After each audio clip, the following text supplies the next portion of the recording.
Hello everyone, this side Anjali Arya और आज हम लोग करने वाले हैं टीचिंग एप्टीट्यूड इवैल्यूएशन सिस्टम। आज हम करने वाले हैं तो मैं ये आपका सिलेबस में थोड़ा सा ओवरव्यू दे देती हूँ। सिलेबस का जनरल अवेयरनेस हम कर रहे हैं 14-15 लेक्चर्स हमारे हो चुके हैं जनरल अवेयरनेस के। रीजनिंग एबिलिटी मैं पढ़ा नहीं सकती क्योंकि मेरे पास रिसोर्सेज नहीं हैं उसको समझाने के लिए। अब जो नॉलेज ऑफ आईसीटी है उसकी हमारी 1-2 क्लासेस हुई हैं, लेकिन उस पर आपका रिस्पॉन्स इतना अच्छा नहीं आया, इससे मैंने उन क्लासेस को बीच में स्किप कर दिया। उसके बाद टीचिंग एप्टीट्यूड में हमारा टीचिंग नेचर हो चुका है। इवैल्यूएशन सिस्टम सबसे लास्ट वाला टॉपिक हमने उठाया है, जो कि बहुत छोटा सा प्यारा सा इम्पोर्टेंट और अच्छा टॉपिक है। एनईपी की हमारी ऑलमोस्ट 3-4 क्लासेस हो चुकी हैं। स्पेशल एनईपी 2020 को लेकर एक मॉक टेस्ट भी है जो कि एनईपी 2020 का है। उसके बाद इंग्लिश में हमने आर्टिकल्स का टॉपिक किया है। एक मॉक टेस्ट हमने कर लिया है, किसका? इंग्लिश का। जनरल हिंदी हम कंप्लीट कर चुके हैं। उसके बाद क्लास स्टार्ट करने से पहले मैं अपनी क्लास को बहुत ही इंजॉय करके पढ़ने वाली हैं, रियल लाइफ से रिलेट करके एक एक चीज़ को पढ़ने वाले हैं, समझने वाले हैं। अगर आपने इस वीडियो को क्लिक किया है, अगर देख रहे हो, तो समझो आपका टीचिंग एप्टीट्यूड कंप्लीट मैं कराने वाली हूँ। 10 नंबर में से 9 नंबर आपके कहीं जाने वाले नहीं हैं, ठीक है? तो मोटिवेट हो जाओ। अगर आपको क्लास देखनी है पूरी, फेस पे एक अच्छी सी प्यारी सी स्माइल होनी चाहिए और अपने आप से क्या बोलोगे? I can do it, I can do it. जब दुनिया में जहाज़ रेल तक बना दिए लोगों ने, ठीक है, तो हमें क्या छुटकू सा एग्ज़ाम क्रैक नहीं कर सकते हैं? क्या हमें इतनी भी काबिलियत नहीं है कि हम एक छुटकू सा एग्ज़ाम ना क्रैक कर पाएँ? तो आपको मोटिवेट रहना, पॉजिटिव थिंकिंग रखनी है। एग्ज़ाम क्रैक होगा होगा, बिल्कुल होगा, ठीक है? तो चलिए हम देख लेते हैं क्लास को। सबसे पहले मैं आपको बता देती हूँ, इवैल्यूएशन में 2 टाइप की इवैल्यूएशन मेन होती हैं। कौन से? हमारा एक फॉर्मेटिव इवैल्यूएशन होता है, एक होता है हमारा सबमिटिव इवैल्यूएशन, ठीक है? Formative, submissive. याद कैसे करना है? हिंदी में मैं आपको नहीं बताने वाली, मैं आपको इंग्लिश में ही बताऊंगी ये, क्योंकि हिंदी में नाम इतना टफेस्ट है, आप उसको समझ पाओगे। उसके बाद देख लेते हैं हमारा जो फॉर्मेटिव है। 4 से याद रखो कि 4 पहले जो कि क्लास के दौरान होता है, फॉर्मेटिव असेसमेंट। फॉर्मेटिव असेसमेंट कितना किया जाएगा? 40% टोटल किया जाएगा। और हमारा जो सबमिटिव असेसमेंट है वो कितना किया जाएगा? 60% किया जाएगा। अब देख लेते हैं हम जो हमारा फर्स्ट टर्म का यहाँ पे मतलब है जो 6 माही एग्ज़ाम होते हैं। कौन से? 6 माही एग्ज़ाम, ठीक है?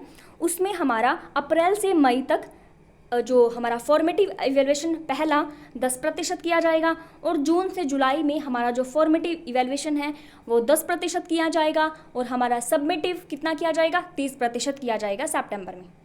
समझ के बात को? टोटल कितना हो गया ये? 30, 40 और 50। हमारा जो फर्स्ट टर्म का जो इवैल्यूएशन है कितना हो गया? 50 हो गया, ठीक है? अब सेकेंड टर्म हमारा जो अगले 6 माही बच गए, अक्टूबर नवंबर में जो हमारा ये फॉर्मेटिव असेसमेंट 3 कितना होगा? 10% होगा, प्लस फॉर्मेटिव असेसमेंट 4 जनवरी से लेकर फरवरी में कितना होगा? 10% होगा, और फिर हमारा फाइनली सबमिटिव असेसमेंट 30% होगा, ठीक है?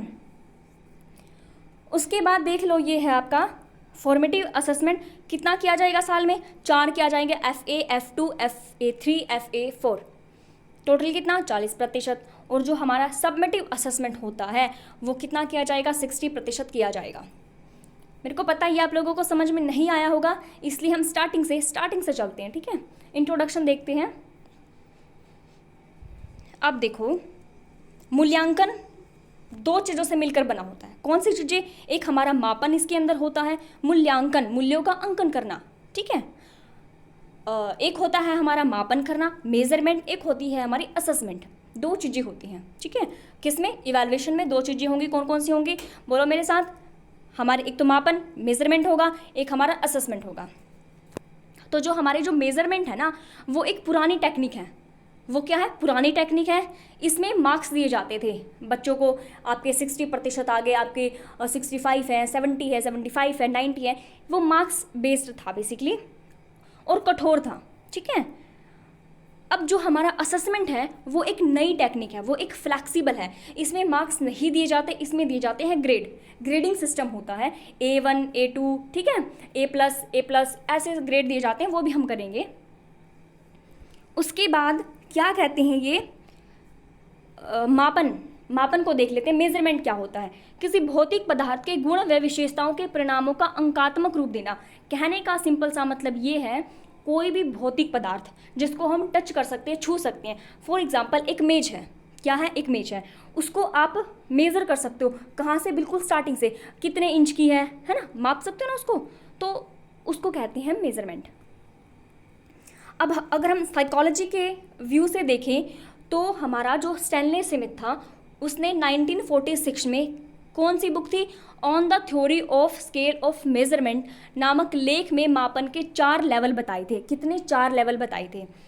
ये जो लेवल हैं बहुत बड़े हैं, बहुत ज़्यादा बड़े हैं, लेकिन आपके एग्ज़ाम के पॉइंट ऑफ व्यू से मैंने छोटे छोटे जो भी है इंपॉर्टेंट वो रखे हैं। उसके बाद आपका जो नॉमिनल है, आपका पहला लेवल कौन सा है? ये बिल्कुल सीक्वेंस में ही आपको याद करने पड़ेंगे। जो हमारा नॉमिनल लेवल होता है उसमें क्या किया जाता है? व्यक्तियों को, घटनाओं को उनके नाम के आधार पर कैटेगराइज किया जाता है। इसमें कैटेगरी की बात की गई है, नाम के आधार पर किया जाता है। जैसे ये लड़के हैं, ये लड़की हैं, ठीक है, ऐसे उनको कैटेगराइज किया जाता है नॉमिनल में, नाम के आधार पर। उसके बाद है ऑर्डिनल। ऑर्डिनल में क्या होता है? ऑर्डिनल में नॉमिनल के सारे गुण होते हैं, मतलब कैटेगरी वाले गुण तो हैं ऑर्डिनल में। अब ऑर्डिनल, जैसे कि नाम से पता लग रहा है कि कर्मिक स्तर, किस चीज़ का कर्म, मतलब कि ये कर्म को बताता है। किस चीज़ के कर्म को बताता है? जैसे कि 1 2 3 4 ऐसे ही रैंक में। जैसे कि आपने क्लासेस करी हैं, आपने +2 कर ली, तो +2 डायरेक्ट थोड़ी आप +2 पे आ गए, है ना। आपने पहली करी है, दूसरी करी है, तीसरी करी है, चौथी करी है, पांचवी करी है, तो ऐसे सीक्वेंस में चलते हो। ये कौन सा लेवल है? ऑर्डिनल लेवल है। उसके बाद आपका है इंटरवल लेवल। कौन सा है? Interval level. इंटरवल लेवल में क्या होता है?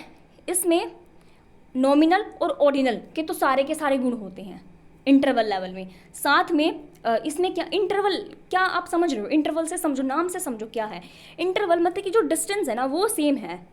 वो सेम कैसे होगा? जब आप प्लस करोगे, माइनस करोगे। जैसे कि 2 4 6, प्लस को हटा दो, 2 4 6 8 10, गैप कितने का है? 2 2 का गैप है, ठीक है। तो इसमें क्या होता है? प्लस व माइनस होता है। बेसिकली इनका जो इंटरवल है बीच का वो सेम होता है। और याद रखो, जो आपके नॉमिनल, ऑर्डिनल, इंटरवल, ये जो तीनों लेवल हैं उनमें हम क्या यूज़ करते हैं? आर्बिट्रेरी ज़ीरो यूज़ करते हैं।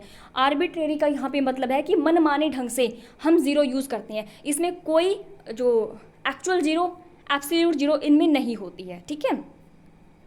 अब जितने भी साइकोलॉजी के टेस्ट होते हैं उनमें क्या यूज़ किया जाता है? ऑर्डिनल व इंटरवल लेवल को यूज़ किया जाता है। हो गया। जैसे मैं आपको एग्जांपल देना चाहूँगी एक छोटा सा। आप अपनी क्लास में किसी बच्चे को IQ का टेस्ट करना चाहते हो, ठीक है। आपने उस पर लगाई भाटिया बैटरी टेस्ट, इंटेलिजेंस का आपने उसके ऊपर लगाया, तो किसी भी बच्चे का जो इंटेलिजेंस लेवल है वो 0 नहीं हो सकता। पता है आप लोगों को? नहीं हो सकता। तो जो हम एवरेज मान के चलते हैं, नॉर्मल IQ मान के चलते हैं, वो मान के चलते हैं 90।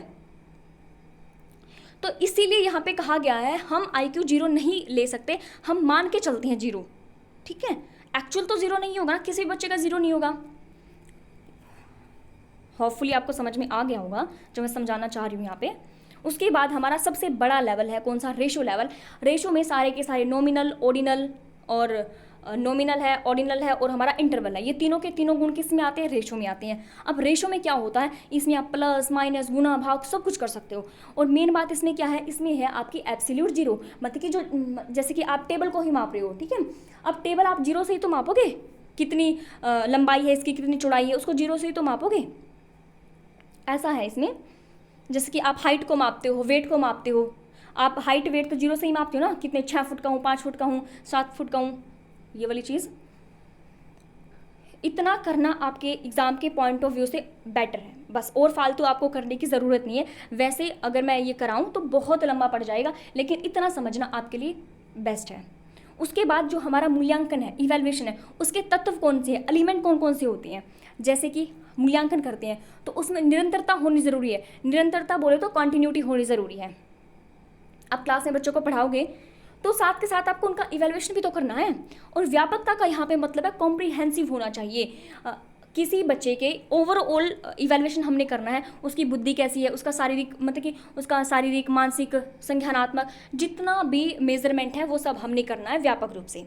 अब उसके बाद मैं बात करूँ तो व्यवहार प्रधान होता है, अधिगम प्रधान होता है, संपूर्ण व्यक्तित्व से संबंधित होता है, बाह्य व अंत क्रियाएँ होती है। आगे चलते हैं हम, ये इतना इम्पोर्टेंट नहीं है। उसके बाद मूल्यांकन की मैं बात करूं तो मूल्यांकन क्या होता है, नाम से क्या पता लग रहा है आपको, मूल्यों का अंकन करना मतलब कि मार्क्स देना, ये यहाँ पे बात की गई है। उसके बाद है ये मूल्यांकन का त्रिकोण है, देखो ये क्या है, मूल्यांकन का त्रिकोण है। यहाँ पे शिक्षण के उद्देश्य होंगे, ठीक है, यहाँ पे अधिगम का अनुभव होगा, यहाँ पर मूल्यांकन की प्रविधि मतलब कि टेक्निक होंगी। उसके बाद हमारा एक बंदा आया, कौन था वो, किर्कपैट्रिक। कौन है, किर्कपैट्रिक। वो किर्कपैट्रिक वो अलग है, वो जो किर्कपैट्रिक है ये इसने इवैल्यूएशन के बारे में क्या बातें कही वो हमें देखनी है। इसने कहा इवैल्यूएशन के बारे में सबसे पहले रिएक्शन होगी, ठीक है, आप किसी चीज़ को देख कर रिएक्ट करोगे। अब रिएक्ट करोगे तो उससे आपकी लर्निंग होगी, आप सीखोगे। अब लर्निंग आप अपने बिहेवियर में लेकर आओगे, जो आपने सीखा है उसको अप्लाई भी तो कहीं ना कहीं करोगे ना, तो उससे क्या करोगे, आप अपने बिहेवियर में अप्लाई करोगे। उसके बाद क्या करोगे, उस बिहेवियर में जब आपने अप्लाई करा तो उससे मिलेंगे रिजल्ट। रिजल्ट पॉजिटिव भी हो सकते हैं, अगर आपने पॉजिटिव चीज़ सीखी है तो पॉजिटिव रिजल्ट होगा, नेगेटिव चीज़ सीखी है तो नेगेटिव रिजल्ट होगा। अगर आपने सीख लिया, गालियाँ देना आपने सीख लिया, ठीक है, तो क्या होगा, अब मम्मी पापा मारेंगे आपको थप्पड़, तो उसे रिजल्ट क्या निकल के आया, नेगेटिव रिजल्ट निकल के आया, तो आपको वो चीज़ छोड़नी पड़ेगी। अगर आपने सीखा, दूसरों की हेल्प करना सीखी, अच्छा काम करना सीखा, बड़ों की बात नहीं मानना सीखा, तो रिजल्ट क्या आया, पॉजिटिव रिजल्ट आया, तो सब आपकी तारीफ़ें करेंगे। ये है बेसिकली इनका छोटा सा स्ट्रक्चर, आपको याद कर लेने हैं ये स्टेप। उसके बाद जो हमारा क्रॉनबेक है, एक आदमी साइकोलॉजिस्ट है ये, इन्होंने इवैल्यूएशन के बारे में क्या कहा है, इन्होंने बोला जो मूल्यांकन वह प्रक्रिया है जिसके द्वारा शिक्षक एवं छात्र यह निर्णय करते हैं कि शिक्षण लक्ष्यों को प्राप्त किया जा रहा है या नहीं।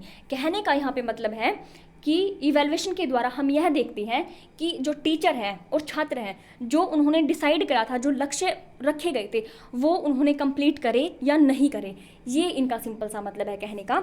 उसके बाद होता है हमारा प्रोग्नोस्टिक असेसमेंट। इसमें पता चलता है कि भाई बच्चे की प्रॉब्लम क्या है। हम कल इस प्रोग्नोस्टिक असेसमेंट को करने वाले हैं, लेकिन आपको थोड़ा सा बता देती हूँ। इसमें क्या होता है, फेलियर, बच्चे में जो फेलियर है, प्रॉब्लम्स हैं वो चल रही है। अब कोई बच्चा सीख नहीं रहा, मतलब कि है वो इंटेलिजेंट, लेकिन धीरे धीरे उसकी परफॉर्मेंस घट रही है, तो इसका पता कौन लगाएगा, प्रोग्नोस्टिक असेसमेंट लगाएगा। इसके आगे दो पार्ट होते हैं, कौन से होते हैं, एक तो जो पॉजिटिव वाला होता है वो प्रोग्नोसिस होता है, और जो नेगेटिव वाला होता है वो होता है डायग्नोसिस। इसकी प्रोसेस भी दे रखी है, प्लानिंग, कलेक्टिंग, एनालिसिस और रिपोर्टिंग करना, ये हम कल देखेंगे। उसके बाद हमारा क्या आता है, असेसमेंट आता है। बहुत इंपॉर्टेंट है, बहुत ज़्यादा इंपॉर्टेंट है। एक दो क्वेश्चन तो आपको यहीं से देखने को ज़रूर मिल जाएंगे। अब हमारा जो असेसमेंट है वो क्या कहता है कि देखो, असेसमेंट में दो चीज़ें होती हैं, एक तो हमारा फॉर्मेटिव होता है, एक हमारा सबमिटिव होता है, बात खत्म। इसमें छात्रों के प्रदर्शन के बारे में जानकारी प्राप्त करने के लिए इस्तेमाल किया जाता है कि छात्रों ने कितनी प्रोग्रेस की है। अब आप बच्चों को पढ़ाओगे, तो जब आप बच्चों को पढ़ा रहे हो तो आपको पता होना चाहिए मेरी क्लास में 50 बच्चे हैं, तो उनकी प्रोग्रेस कैसी है, ठीक है, वो काम कैसा कर रही है। जब मैं पढ़ा भी रहा हूँ कि समझ में आ रहा है, नहीं आ रहा है तो कितना आ रहा है, क्या वो मतलब कि अगर मैं पढ़ा रही हूँ तो क्या बच्चे सो तो नहीं रहे, ये सब आपको देखना पड़ेगा। तो उसके बाद यहाँ पे टाइप दिए गए हैं, कुछ टाइप हैं, देखो 3 टाइप से इसको कैटेगराइज किया गया है। एक होता है हमारा बिफोर इंस्ट्रक्शन, इंस्ट्रक्शन देने से पहले, और एक होता है हमारा ड्यूरिंग इंस्ट्रक्शन, इंस्ट्रक्शन के दौरान। इंस्ट्रक्शन के दौरान 2 टाइप के होते हैं, फॉर्मेटिव होता है, एक हमारा डायग्नोसिस होता है, और लास्ट में आफ्टर इंस्ट्रक्शन, इंस्ट्रक्शन हमने दे दी उसके बाद होता है हमारा सबमिटिव। ये आपको 3 कैटेगरीज में इनको बांटा है, आपको याद कर लेना है। उसके बाद हम देख लेते हैं बिफोर इंस्ट्रक्शन में कौन सा है, प्लेसमेंट इवैल्यूएशन। जैसे कि पढ़ाने से पहले, आपने पढ़ाना स्टार्ट नहीं करा, पढ़ाने से पहले की बात कर रहा है कि प्रवेश परीक्षा, देखो आप एंट्रेंस एग्ज़ाम होती हैं आजकल, तो 10वीं क्लास के बच्चे के, 9वीं क्लास के बच्चे के, 8वीं क्लास के बच्चे के एंट्रेंस एग्ज़ाम होते हैं कि नहीं। तो इसने यही बात की है, प्लेसमेंट इवैल्यूएशन वो होता है कि जो आपका एंट्रेंस एग्ज़ाम लिया जाता है। उसके बाद है फॉर्मेटिव मतलब कि आपको सिर्फ ये चीज़ माइंड में रखनी है, फॉर्मेटिव होता है जब आप पढ़ा रहे हो, आप कल को टीचर बनने वाले हो, ठीक है, ये तो पक्का है, और जब आप टीचर बनोगे तो आप बच्चों को पढ़ाओगे भी, बिल्कुल पढ़ाओगे। तो आप पढ़ाने के साथ साथ अगर आपने इंग्लिश का एक लेक्चर पढ़ाया है बच्चों को, तो उसके साथ अब बच्चों से आप क्वेश्चन पूछ लेते हो साथ के साथ बाय हैंड है, या फिर उस चैप्टर को कंप्लीट करने के बाद आप क्वेश्चन पूछते हो, ठीक है। वो आपका होता है फॉर्मेटिव इवैल्यूएशन। जैसे अभी मैं आपसे पूछ लेती हूँ, बताओ भाई CCE की फुल फॉर्म क्या होती है। बताओ, कल जो हमारी इंट्रोडक्शन क्लास थी, छुटकू सा हमने टॉपिक किया था, उसमें मैंने आपको बता दिया था CCE क्या होता है। बताओ अब आप, क्या होता है CCE। जो मैंने आपसे क्वेश्चन पूछा है ये क्या है, फॉर्मेटिव असेसमेंट है। उसके बाद है हमारा डायग्नोसिस। इसमें क्या होगा कि आपको डायग्नोस करना है, पहचानना है बच्चों की कमियों को, बच्चों की समस्याओं को, फिर क्या करना है, उसका उपचार करना है। पहचानोगे कैसे, अब वही मैं एग्जांपल देना चाहूँगी कि एक बच्चा है, पहले तो क्लास में बहुत मतलब कि सीरियस था, पढ़ने में इंटेलिजेंट था, हर एक चीज़ में सबसे आगे रहता था, लेकिन धीरे धीरे उसकी परफॉर्मेंस घट रही है। अब आपको पता करना है कि बच्चे की परफॉर्मेंस घट क्यों रही है, कौन से ऐसे कारण हैं जिसके कारण बच्चा पढ़ नहीं पा रहा है, ठीक है। ये होता है आपका डायग्नोसिस। पता करके आपको प्रॉब्लम सॉल्व करनी है वो। उसके बाद हो जाता है आपका आफ्टर इंस्ट्रक्शन। आफ्टर इंस्ट्रक्शन में क्या होगा, सबमिटिव, ठीक है। सबमिटिव दो टाइप के होंगे, एक तो बाह्य, ठीक है, बाहर वाला आउटर, एक आपका होता है इंटरनल, ठीक है, बाह्य और आंतरिक। अब इसमें पहली मेन सी बात हम देख लेते हैं सबमिटिव इवैल्यूएशन की। ये होता है जब आपके फाइनल एग्जाम होते हैं, जिनके बेसिस पर आपको पास या फेल घोषित किया जाता है, उनको बोलते हैं सबमिटिव, क्या बोलते हैं, सबमिटिव असेसमेंट। अब देख लेते हैं बाह्य क्या कहता है। अब बाहर वाला जब मूल्यांकन करने का जो प्रश्न पत्र, जो आपका क्वेश्चन पेपर बाहर से छप के आता है, तो उसको कहते हैं कि बाह्य इवैल्यूएशन। अगर अंदर से मतलब कि आपके स्कूल टीचर हैं, वही आपका क्वेश्चन पेपर छाप के आपको दे देते हैं, तो उसको क्या कहेंगे, आंतरिक इवैल्यूएशन, आंतरिक सबमिटिव इवैल्यूएशन हो गया ये। उसके बाद आपका पोर्टफोलियो देख लेते हैं, इसको हम अलग से सेपरेट वीडियो में करेंगे, चलो देख लेते हैं। वैसे जो हमारा पोर्टफोलियो होता है वो बच्चे के वर्ष भर के रिकॉर्ड रखे जाते हैं, बच्चे का जितना भी आपका वर्ष भर का रिकॉर्ड होता है, ठीक है, उसकी अचीवमेंट क्या है, एकेडमिक अचीवमेंट क्या है, उसका फोटो वोटो छपेगा उसमें और एक फाइल तैयार होगी, उसको बोलते हैं पोर्टफोलियो। उसके बाद है, बहुत इंपॉर्टेंट है, आता है क्वेश्चन यहाँ से, असेसमेंट के प्रतिमान क्या होते हैं। अब देख लेते हैं, assessment of learning, assessment for learning, assessment as learning, assessment in learning, ये 4-5 होते हैं, बहुत रट लेने हैं बस आपको। अब क्या कहते हैं, असेसमेंट ऑफ लर्निंग क्या होता है, हिंदी में बोले तो सीखने का मूल्यांकन। आपको मैं यही सजेस्ट करूँगी, आप इंग्लिश में याद करो। असेसमेंट ऑफ लर्निंग क्या होता है, देखो असेसमेंट ऑफ क्या होगा, खत्म हो गया बिल्कुल, है ना, खत्म का मतलब ऑफ से आप याद करो कि सबमिटिव, क्या याद करोगे, सबमिटिव। जब पाठ्यक्रम पूरा हो जाता है उसके बाद जब टेस्ट लिया जाता है उसको बोलते हैं सबमिटिव, ठीक है, असेसमेंट ऑफ लर्निंग भी इसको कहते हैं। उसके बाद असेसमेंट फॉर लर्निंग, फॉर से याद रखो फॉर्मेटिव, क्या याद रखना है, फॉर्मेटिव, सीखने मतलब कि आप पढ़ाने के साथ साथ जब इवैल्यूएशन करते हो बच्चों का। उसके बाद होता है असेसमेंट एज लर्निंग। एज में क्या होता है, जब बच्चा अपना इवैल्यूएशन खुद करता है, मेरे को कितना आता है। आपकी क्लास में कितने बच्चे हैं, 50 बच्चे हैं, ठीक है, आपने बच्चों का एक टेस्ट लिया, कितने नंबर का था, 50 नंबर का ही टेस्ट था। अब क्या होता है, उस 50 नंबर के टेस्ट में 50 ही आपके बच्चे थे, 50 बच्चों में से जो आपके कितने बोलूँ, 40 बच्चों ने 45 जो क्वेश्चन है वो सही करें, 45 नंबर से ज़्यादा उनके नंबर आए हैं, ठीक है, एवरेज उनकी 45 रही है। अब जो कुछ एक बच्चे हैं जिनके नंबर आपके 10, 5, 4 इतने नंबर आए हैं, तो वो अपना इवैल्यूएशन खुद करेंगे ना कि देख मेरी क्लास के बच्चे कितने आगे निकल गए, कितनी तरक्की कर रहे हैं और हम देख कहाँ बैठे हैं। असेसमेंट एज लर्निंग होता है जब बच्चे अपना इवैल्यूएशन खुद करते हैं। अब असेसमेंट इन लर्निंग क्या होता है, पढ़ाते पढ़ाते जब टीचर क्लास में पर्सन पूछ लेता है उसको क्या बोलते हैं, असेसमेंट इन लर्निंग। ये किसका टाइप है, असेसमेंट फॉर लर्निंग का। अब देखो, अब इसको देखो, अब आपको आएगा समझ में। अब हमारा फर्स्ट टर्म क्या होता है, फर्स्ट टर्म देखो, आपका जो 6 माही पेपर होते हैं उसमें आपका जो फॉर्मेटिव इवैल्यूएशन है, जो साथ साथ जैसे कि यूनिट टेस्ट हो गए हैं ना, यूनिट टेस्ट मान के चलो इनको 10-10 नंबर के होते हैं। कितनी मतलब कि 10% की ये वेटेज रखते हैं, 2 बार होते हैं, और 1 बार होता है आपका सबमिटिव, 30 की वेटेज रखता है। तो आपको देखो मेन तो आपको यही याद कर लेना बस, जो आपका फॉर्मेटिव होता है साल में 4 बार, कितना, साल में 4 बार, और आपका सबमिटिव होता है साल में 2 बार, ठीक है। जो फॉर्मेटिव होता है वो वेटेज रखता है 40% की, और हमारा सबमिटिव वेटेज रखता है 60% की। इनको मिला के कुल कितने हो गए? 100% हो गए। ऐसे आपको बच्चों का इवैल्यूएशन करना है। अब आगे देख लेते हैं। हाँ, अब देखो, अब जो आपका स्कॉलेस्टिक असेसमेंट होगा, आप जो बच्चों की शैक्षणिक गतिविधियाँ होती हैं उनकी पढ़ाई में परफॉर्मेंस कैसी है, ठीक है, इंग्लिश में कैसा परफॉर्म कर रहे हैं, हिंदी में कैसा परफॉर्म कर रहे हैं, एसएसटी में कैसा परफॉर्म कर रहे हैं, साइंस में कैसा परफॉर्म कर रहे हैं, जो उनकी स्कॉलेस्टिक असेसमेंट होती है उसमें क्या होता है, फॉर्मेटिव में 2 चीज़ें होती हैं, टूल होता है, टेक्निक होती है, और सबमिटिव में आपका रिटन टेस्ट होता है। समझ गए बात को? अब फॉर्मेटिव में क्या होगा, आपके क्वेश्चन होंगे, आपके इंटरव्यू होगा, चेकलिस्ट होगी, रेटिंग स्केल होगा, और आपके पोर्टफोलियोज़ होंगे। उसके बाद हमारे टेक्निक की अगर बात करें तो टेक्निक में जैसे कि आपके असाइनमेंट होंगे, क्विज़ होंगे, डिबेट होगी, प्रोजेक्ट होंगे, रिसर्च होगे, एक्सपेरिमेंट होगे, है ना, ये होता है। उसके बाद सबमिटिव की अगर मैं बात करूँ तो सबमिटिव में तो जाहिर सी बात है आपका रिटन पेपर होगा, जिसके बेसिस पर आपको पास या फेल घोषित किया जाएगा, बिल्कुल किया जाएगा। अब देख लेते हैं, ऑब्जेक्टिव टेस्ट होगा आपका, ठीक है, सब्जेक्टिव हो जाएगा, लॉन्ग टाइप हो जाएगा, है कि नहीं।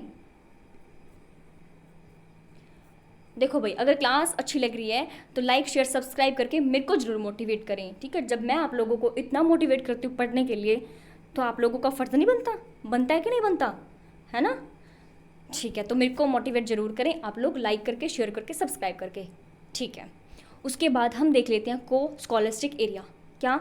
को स्कॉलस्टिक एरिया जो आपके अदर क्लासेस से मतलब क्लासेस से अलग जो हट के आपकी अदर एक्टिविटीज़ होती हैं वो होती हैं आपकी को स्कॉलस्टिक एरिया में। उसके बाद हम अगर देखो 2A में आती है लाइफ स्किल्स। अगर जनरली भी पूछ लिया जाए, इंपॉर्टेंट हो जाता है, आपसे पूछ लिया जाए अब हमारी लाइफ स्किल कितनी होती है, मैं आपसे क्वेश्चन पूछती हूँ, बताओ कितनी होती है लाइफ स्किल हमने? हमारी टोटल 10 लाइफ स्किल्स होती है। यहाँ पे देख लो अगर आपको नहीं पता तो। कौन कौन सी होती है? सेल्फ अवेयरनेस होती है, प्रॉब्लम सॉल्विंग होती है, डिसीजन मेकिंग होती है, क्रिटिकल थिंकिंग होती है, क्रिएटिव थिंकिंग होती है, इंटरपर्सनल स्किल होती है। इंटरपर्सनल होता है आपस में, ठीक है, बातचीत करना, मतलब कि इंटरपर्सनल कम्युनिकेशन। उसके बाद है इफेक्टिव कम्युनिकेशन होता है, आपकी एम्पैथी होती है। एम्पैथी और सिंपैथी 2 सेम सी चीज़ें होती हैं, जिसमें बच्चों को हमेशा कन्फ्यूज़न रहती है। हमारी जो एम्पैथी होती है वो होती है दूसरों के जूते में अपना पैर घुसाना, समझ के बात को, वो होती है एम्पैथी। कहने का मतलब है दूसरों के दुख को बिल्कुल अपना मान के चलना, है ना। उसके बाद हमारी सिंपैथी होती है दूसरों के दुख में सिर्फ सहारा देना। अगर आपका कोई फ्रेंड 10th के बोर्ड एग्ज़ाम में फेल हो गया तो आप क्या कहोगे? कुछ नहीं भाई, बस अगली बार पक्का पास हो जाएगा, बस कुछ नहीं होता है। ऐसे वो होता है सहारा देना, सहानुभूति देना, उसको बोलते हैं सिंपैथी। उसके बाद है मैनेजिंग इमोशंस है, डीलिंग विद द स्ट्रेस है। उसके बाद है 2B में क्या आ जाते हैं आपके? वर्क एजुकेशन आ जाती है। 2C में क्या आ जाता है? विजुअल एंड परफॉर्मिंग आर्ट आ जाती है। उसके बाद 2D में क्या आता है? हमारी एटीट्यूड और वैल्यूज़ आ जाती हैं। इसमें क्या आएगा? हमारा टीचर है, स्कूल्स में आपके स्कूल हैं, क्लासमेट्स हैं, वैल्यू सिस्टम, ये सारी चीज़ें आ जाती हैं। उसके बाद हम देखते हैं 3A में आती है आपकी कोकुलर एक्टिविटीज़। कोकुलर एक्टिविटीज़ होती हैं जो आपकी क्रिएटिव स्किल्स हैं, साइंटिफिक स्किल्स होती हैं, ICT है, ऑर्गेनाइजेशन है, लीडरशिप है, हेल्थ एंड ये 3B में आती हैं हेल्थ एंड फिजिकल एजुकेशन, जैसे कि आपका स्पोर्ट्स है, NCC, NS, स्काउटिंग है, स्विमिंग है, योगा है, फर्स्ट एड है, ये आ जाते हैं आपके। उसके बाद है जो ये आपका है विद्यालय आधारित मूल्यांकन है, आपका जो CCE है, कितनी क्लास से कितनी क्लास के बच्चों के लिए होता है, ठीक है। आपका ये जो टेक्निक क्या होती है, इंटरव्यू वगैरह लिए जाते हैं, ऑब्जर्वेशन है, रेटिंग स्केल है, सोशियोमेट्रिक है, ये सारी चीज़ें हम कल करेंगे। आपके जो अच्छे परीक्षण के गुण क्या क्या होते हैं, ये देखो, यही बात कर रही थी मैं पीछे। CBCS जो है ग्रेडिंग सिस्टम कौन सा आया है? ये आया है A+ है, A है, B+ है, B है, C है, P से होता है पास है, बस ओनली 4 मार्क्स उसके दिए जाते हैं। F मतलब कि फेल है, और A का मतलब होता है अब्सेंट है, भाई 0 नंबर उसको दिए जाते हैं। उसके बाद आपका जो चॉइस बेस्ड क्रेडिट सिस्टम होता है जो कि UGC ने लागू किया था, इसमें आपके कोर होते हैं, इलेक्टिव सब्जेक्ट होते हैं, आपके फाउंडेशन सब्जेक्ट होते हैं। इसमें आप क्रेडिट को कैसे गिनते हो, ठीक है, जो मिलते हैं आपको, और क्रेडिट को कितने साल तक हम ट्रांसफ़र करते हैं, ये सारी चीज़ें हम लोग कल करेंगे। और भी कुछ एडिशनल होगा हमारा। तो अगर आपको अच्छी लगी है वीडियोज़, आप चाहते हो कि मैं कंप्लीट कराऊँ ICT सॉरी हमारा जो टीचिंग एप्टीट्यूड है वो कंप्लीट कराऊँ, सारी क्लासेस आपको दूँ फ्री ऑफ कॉस्ट। साथ में आपको MCQ PYQ PAYQ इसके EMRS के तो होंगे नहीं है ना, और जो एग्ज़ाम्स में आए हुए हैं टीचिंग एप्टीट्यूड उसको मैं आपको करवाऊँगी। अगर आपकी इच्छा है तो आप मेरे को ज़रूर बताएं, पढ़ना चाहते हो या नहीं पढ़ना चाहते। ठीक है, थैंक्स फॉर वॉचिंग।